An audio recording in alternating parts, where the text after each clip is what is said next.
Assalomu alaykum azizlar. Men bu videoni olishga majbur bo'ldim. Olish niyatim yo'q edi. Do'stlar, men juda ham bir siqilib ketdim. Ayanchli ahvolni ko'rdim tabiatda. Bunchalik deb o'ylamagandim. Eshitgandim, lekin bunchalikligini mana o'z ko'zim bilan ko'rdim. Hozir biz tabiatda dam oldik. Maza qildik, toza havodan bahramand bo'ldik, tabiatning go'zalligidan, Alloh yaratgan shunday mo'jiza go'zallikdan bahramand bo'lib o'tirdik. Mana qo'limda musor. Shuncha musor mana yig'dik. Shuncha dam olgandan keyin polni hammani musorini yig'ib chiqdik. Endi buni gapirish umuman niyatim yo'q edi. Bo'lmasa o'sha pamperslarni ichida musorlari bilan birga pamperslarni olayotganimda qo'ynim aynib ko'p aytib bo'lmaydigan darajadagi musorlarni yig'ayotganimizda o'zi syomka qilardim agar niyatim bo'lganda, lekin chidolmadim, to'g'risi majbur bo'ldim mana o'sha aytishga.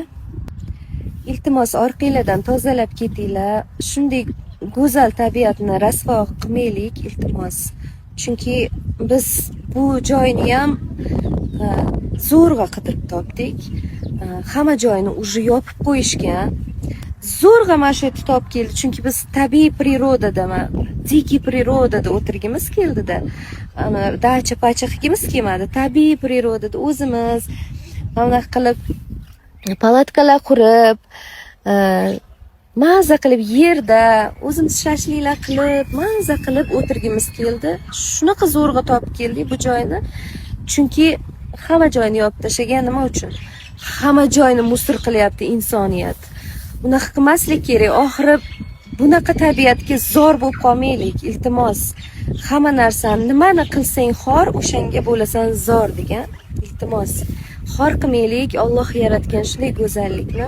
Bu bizim vatanimiz, bu bizni tabiatimiz, bu bizni uyimiz. Uyimizda bunaqa o'tirmaymiz. Iltimos. Bu hammaga tegishli emas. Bu sal farosatdan kamroq odamlarga tegishli. Endi har kim o'zi biladi nima ish qilganini, lekin iltimos hammamiz orqamizdan tozalab ketsak, bunaqa rasvo bo'lib ketmaydi tabiat. Bu yog'i уже yoz, hamma dam olishga chiqadi. Iltimos shu narsaga e'tibor beringlar. Allohdan qo'rqish kerak.